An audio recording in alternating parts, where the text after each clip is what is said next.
I am going to ask the panelists to talk about their own experiences and to tell us whether there were any individuals in the civil rights movement that reminded them of some of the characters in Simone's book. And what about individuals who may have known that are unlike any of the characters in Simone's book?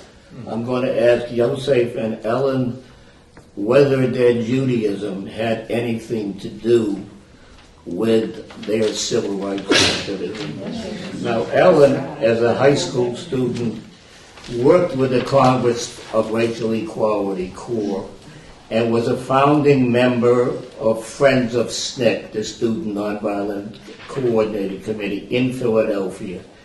In the summer of 1963, she moved into a community organizing project run by Fellowship House in North Philadelphia, where she started a freedom school and wrote for the community newspaper.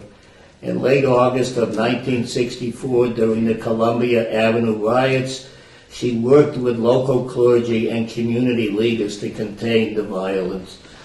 What distinguishes all three of these people is their courage. She participated in weekly SNCC civil disobedience on the Eastern Shore of Maryland. And the Eastern Shore, which I have visited, is not like the rest of Maryland. It's part of the South. Long live the Confederacy. And then she worked in voter registration projects there and in Albany, Georgia. At the request of James Foreman, the head of CORE, with fellow college students, Steve, how do you pronounce their names? Corina, Linda Morse, and Debbie Amos, Ellen went to Montgomery, Alabama in 1965 to be a nonviolent marshal for two of the marches. Were you beaten too? Yeah. She doesn't even have that in here. Oh boy. She's currently the principal of Tichenor Consulting. So I'm going to start. So Harold asked us three questions, and the first, and I'm just going to try to address them, and in the course of that, say some things about where I was and what I did. So the first one was, how does your experience compare with any of the characters in Waveland? So I made two lists. One is ways that I was like Beth Fine, who is the character in Waveland. Raise your hand if you had a chance to read it. Okay, and some people didn't. Okay, thanks. So here's how I was like this character. I was white, I was Jewish, I was 16, 17, 18. I was not a practicing Jew. I was both self-conscious and unconscious. Unconscious of the extent of my privilege, and I would say, and I think many of us would say, I was counter-dependent. That is, my relationship to authority was ambiguous as well. I was culturally unaware, but I was also sensitive. I was somewhat neurotic. I tutored in Chester. I knew that everybody kind of knew everybody. To say you worked for CORE, you were working for SNCC. It was kind of an interrelated thing. Did you know Stan Diamond who was He was an Akita teacher who was very active. So I was attracted to people in the movement. I would say I was enamored of people in the movement. I was attracted to men of color who were leaders. I was clueless about danger to myself, which is the only way I think Many of us could have done any of that. And I was careless about the danger, particularly to my family. My mom was a high school history teacher. My dad had a security clearance, and he lost it. Wow. And I didn't care that much. When I say I was careless, the FBI questioned our neighbors. I was curious and passionate and fiercely loyal. So these are ways that I think I was like Beth Fine, the main character in the book. Ways I think I might not have been like Beth or been more like myself. I rebelled against being Jewish as one way of renouncing my privilege. And was not nearly as reckless as Beth. I looked to black and white women in the movement as role models. I think I was a better follower. I was very committed to nonviolence. I studied Gandhi and Vinoba Bhave. I met Vinoba Bhave. I didn't have an inherited vulnerability to bipolar disorder. I unraveled, a lot of us did, but I think not so severely. And I'll stop there.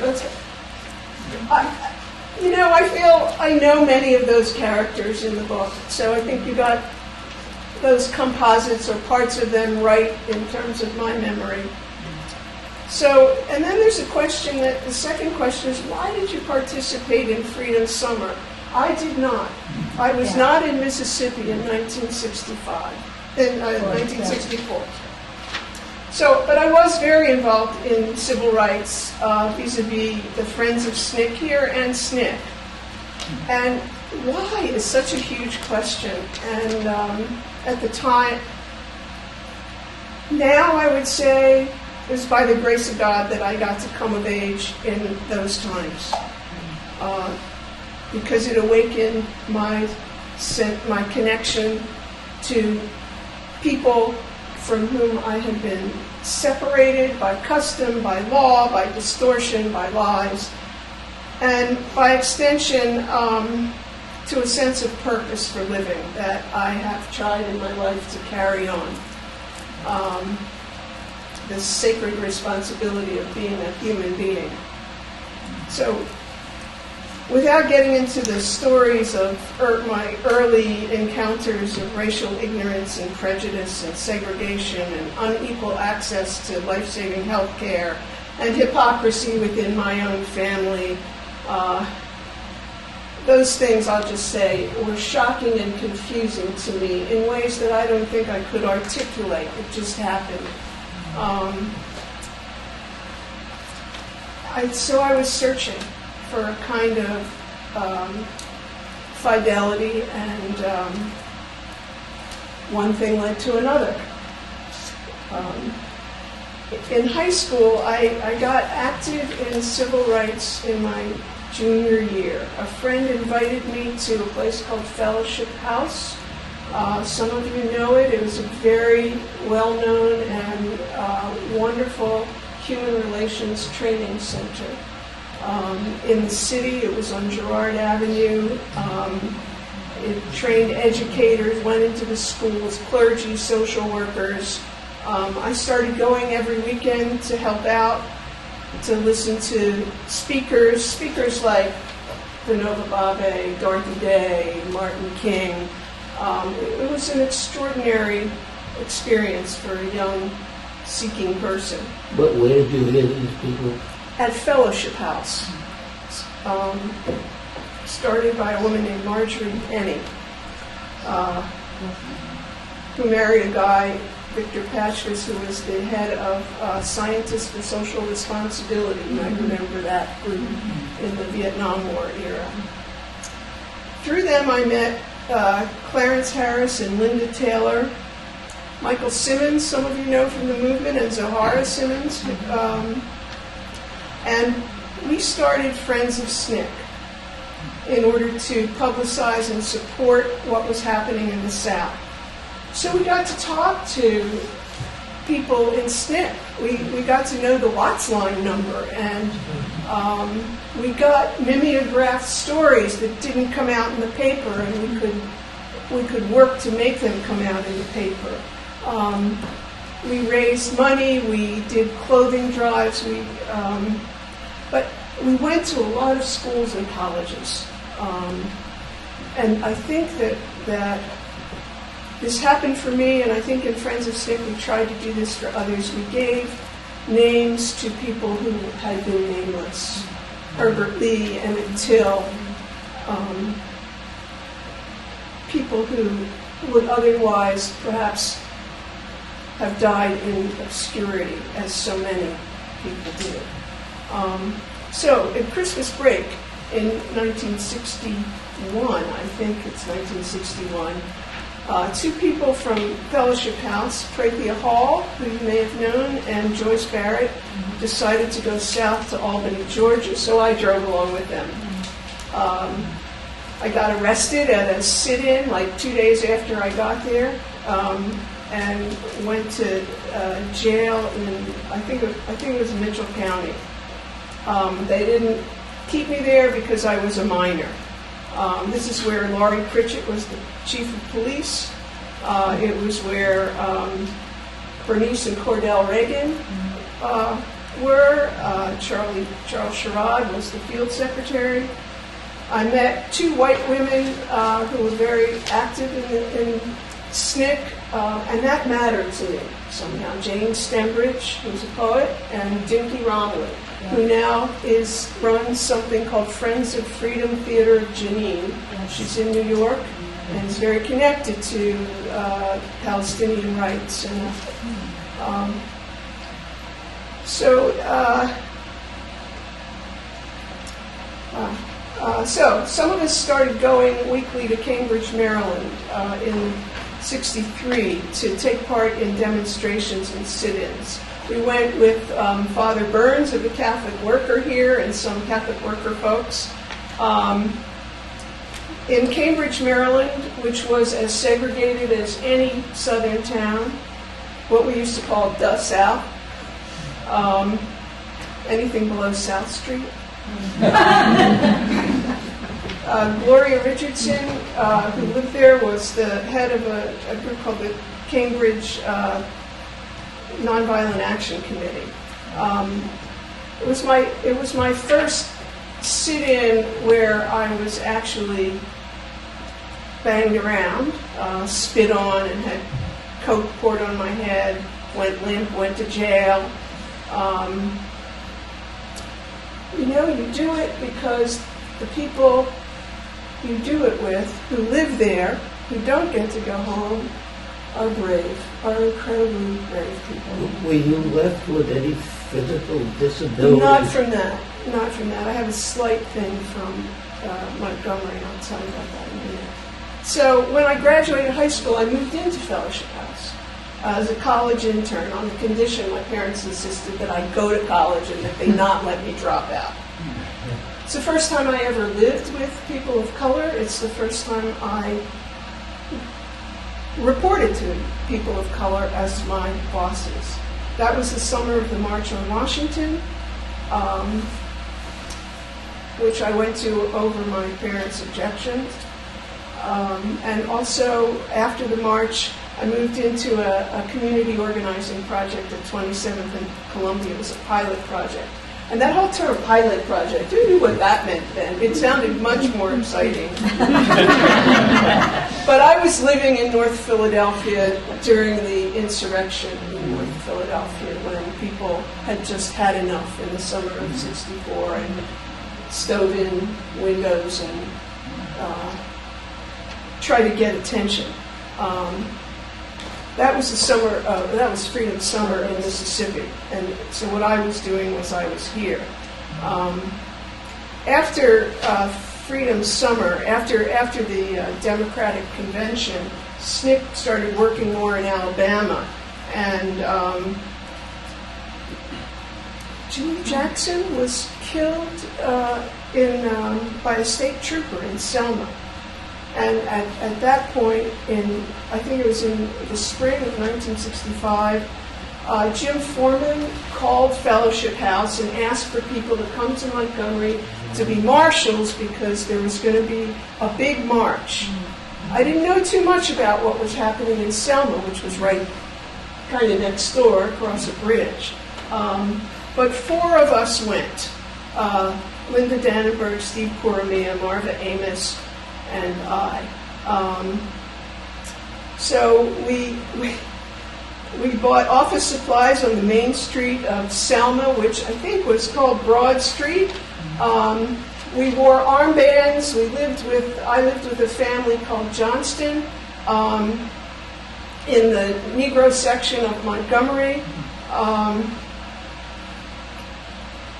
And there was a lot of tension between SNCC and Southern Christian Leadership Conference, especially after the Freedom Party delegation was not really seated.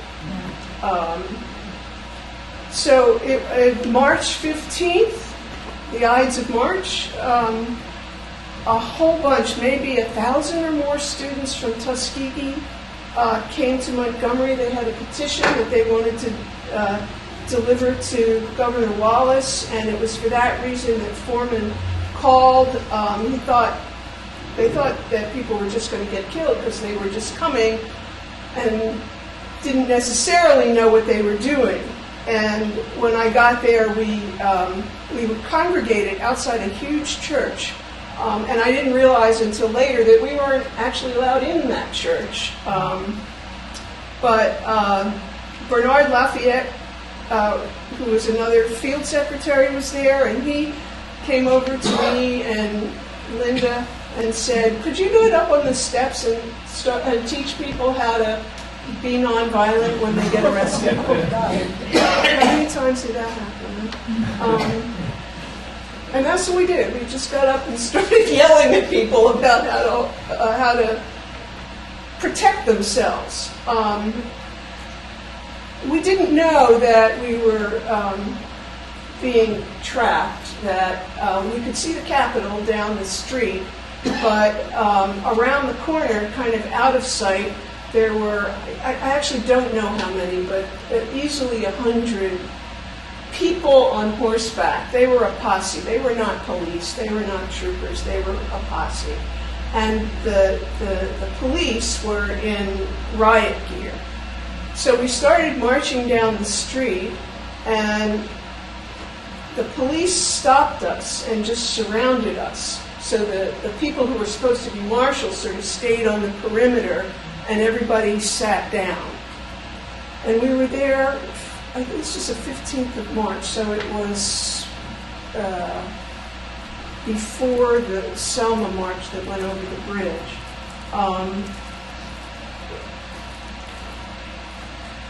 So we were trapped for like hours and hours. We didn't have water. There were hundreds of us. I have told this story once before at Mishkan. One of the children, teenagers in the house where I was staying, was named Doris Johnston, and she was sitting on the ground. Everybody was hot and tired and sweaty and had to pee and all kinds of stuff. And at some point after a couple hours, she got up and decided to talk to the troopers. And she just started talking to them about that she didn't blame them, that she knew that they were doing what they were told to do, and that she loved them. And in the middle of this talk, one of them spat at her, and she had just sputum all over. And she said, "Well, I'll be a..." And then she stopped herself, and she said, and she stood up so tall, and she said, "Proud Negro."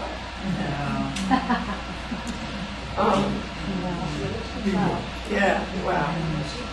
So, short story about that. After the press left, late in the afternoon, the posse attacked us. There were a lot of younger kids than the Tuskegee college kids or the other college kids. There were junior high school students. They were scared and they were mad, and they started throwing things at the horses and the posse. And at some point, I got my foot stepped on by a horse, and I have arthritis right there in that bone, and I think that's what that was from, because I found out it was broken when I got home like 3 weeks later. But that wasn't nearly what was going on. That was a huge beating that people took. And Steve Coromia, who I would pen with, Japanese, and they beat the crap out of him. He was unconscious. We tried to bring him with us. We couldn't. We were being pushed out of the area where we had been. And a lot of people, the marshals, I think, we had a map of where the phone booths were nearby. We had John Doerr's telephone number. Mm-hmm. John Doerr worked for the U.S. Attorney, for the Attorney General, and he saved a lot of lives, that guy. But he was in Washington. And we had dimes. And so the two scariest things about that day for me, even though we were hurt at it, one was being alone on a street corner in Montgomery, Alabama at 7 o'clock at night on the telephone trying to get through to John Doerr. And the other was going to the hospital really late that night with some other people to see Steve and some other people who had been hurt. And there was just this gamut of police and posse with guns, and you had to walk through them all through the halls. Those were the scariest parts. Okay, I'm going to skip to 1 minute. Okay. Yeah? Okay, so the last question was, what did being Jewish have to do with it?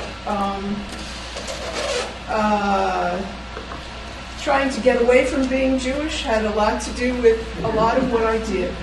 I saw my family as insular and myopic, willing to tolerate otherizing as long as it wasn't of them. My parents were liberal. We talked about the news every night. My brother and I had to read the newspaper and talk about it every night. But I didn't see Jews in the forefront of the struggle. I didn't see my synagogue in the forefront of the struggle. I stopped going to synagogue in 10th grade, and I think I went back when Brian Wall came. So on the other hand, where does a passion for justice come from? I know that without the Civil Rights Movement, I would not be a practicing Jew today. Because what I think a lot of us learned was to grow the good in our identity, to find it and grow it. I have more to say, but I'll say it later.